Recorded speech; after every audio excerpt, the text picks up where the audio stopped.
pense que je viens de passer mon moment le plus bizarre de l'année 2025. Je pense que c'est le moment le plus bizarre que je vais passer encore en 2025. Je vous raconte. J'ai pris la moto à Aqua pour une distance très longue de Aqua à Lopom. Comme ceux qui savent que c'est très loin. C'est un papa de peut-être 60 à 70 ans ou bien 65 ans qui conduisait. C'est vrai que j'aime pas souvent monter sur la moto des papas parce qu'ils ne sont pas assez vigilants, assez forts, assez prêts. Mais bon, je me suis dit, bon, je suis quand même montée. On a fait près de 10 minutes sur place. Il y a un jeune homme de ma tranche d'âge qui est venu monter sur la moto. Il m'a bâché. Voilà, on bâche.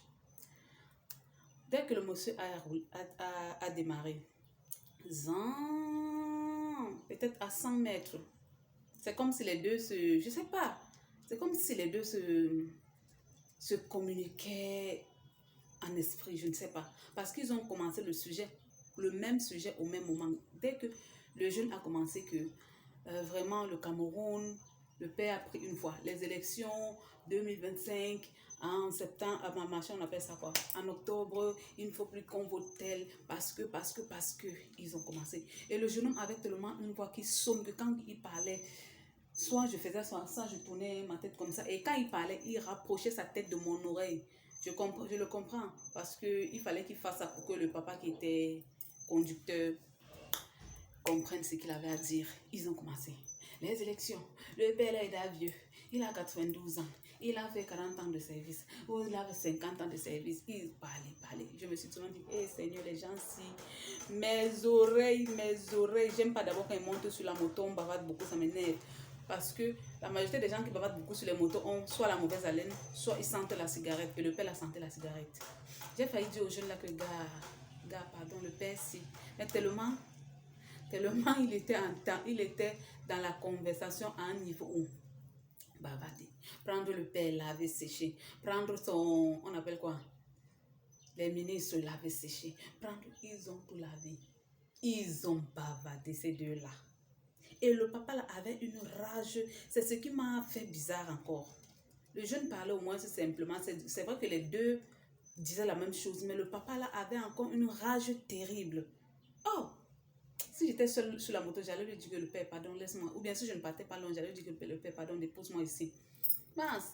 Les deux bavardent, ils bavardent. Ils finissent de prendre le père, ils lavent, ils prennent sa famille, ils prennent tout le gouvernement, ils lavent. Ils prennent maintenant la région du sud, ils lavent. Ils prennent la région du centre, ils lavent. Ils prennent Douala même, la ville de Douala et ses habitants. Et c'est, on appelle ça quoi? Ces autochtones. Il lavent, il sèche. Je me dis que, yeah, Seigneur qui m'a envoyé sur cette moto. Le jeune homme s'envoie me sonner mal dans les oreilles à un niveau. Il avait une voix aiguë. Ils ont bavardé jusqu'à arriver au carrefour maçon de Bonamou Sadi. Seigneur Jésus, c'est pas drôle, mais ça fait rire. Arrivé au carrefour maçon de Bonamou Sadi, le papa là me demande, la femme, si je dis, tu n'es pas camerounaise, toi tu ne parles pas. Vraiment, vous les femmes, vous m'énervez.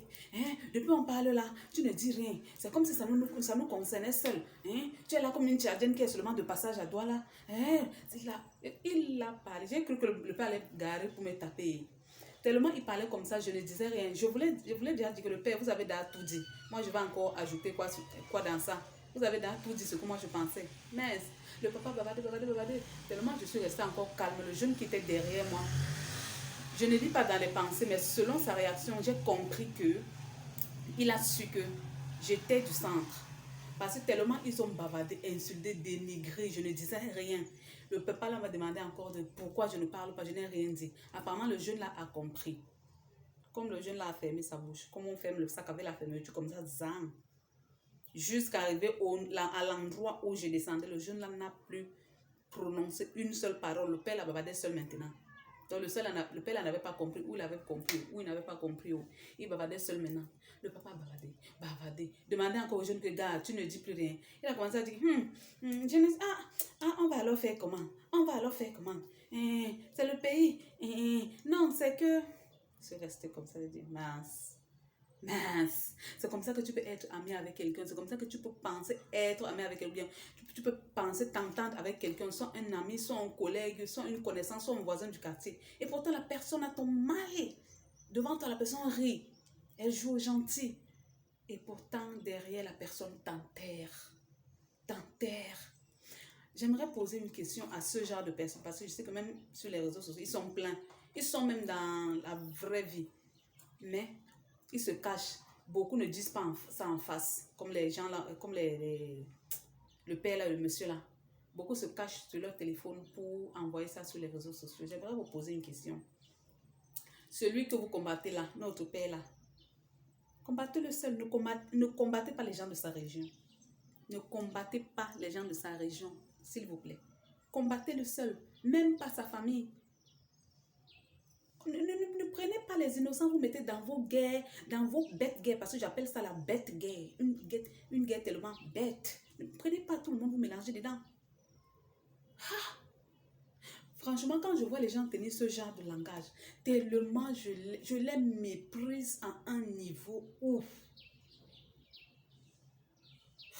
J'éprouve trop de mépris envers ce genre de personnes, franchement. Franchement, orientez bien votre combat. Orientez bien votre combat, sinon vous allez devenir fou. Franchement, vous allez devenir fou un jour à cause de cette histoire-là, à cause de cette soif-là, à cause de cette rage qui vous ronge. Vous allez devenir fou. Oh, non, quand je suis descendue, le père m'a regardé avec les yeux durs. Avant même que je ne descende, quand la moto gare là où je descendais, je vois comment le jeune là, avant de descendre, il guette mon visage. Les gens sont villageois ici dehors. Quand il descend, avant de descendre même, il guette mon visage. Donc j'étais devant, assis devant, il guette mon visage comme ça. Après il descend, il se presse vite pour se placer devant. Il me voit descendre, il me fixe. Je descends, je donne l'argent du père là. Le père m'a regardé avec les yeux durs. Hey Seigneur Jésus. On a encore la liberté, non papa? Je vous en prie. On a la liberté de respirer, de parler, de ne pas parler, d'avoir nos choix. Hein? On n'est pas ici au temps du maquis. Mais vous pleurez tous les jours. Oh, la dictature. Mais franchement, la dictature là, c'est vous qui sentez ça à distance. À distance là, on voit la dictature là comme ça. Comme ça là. Aïe! Oh, nous Jésus! Vous parlez de dictature. C'est vous qui parlez. C'est ce genre de personnes qui parlent de dictature. Ça veut dire que si on met ce genre de personnes à une place où il doit diriger même un groupe de 1000 personnes, mais on va lécher ses bottes. Faites attention là. Vous voulez déjà déconner. Hein? Faites attention, d'accord? Ah, bisous mon sucre.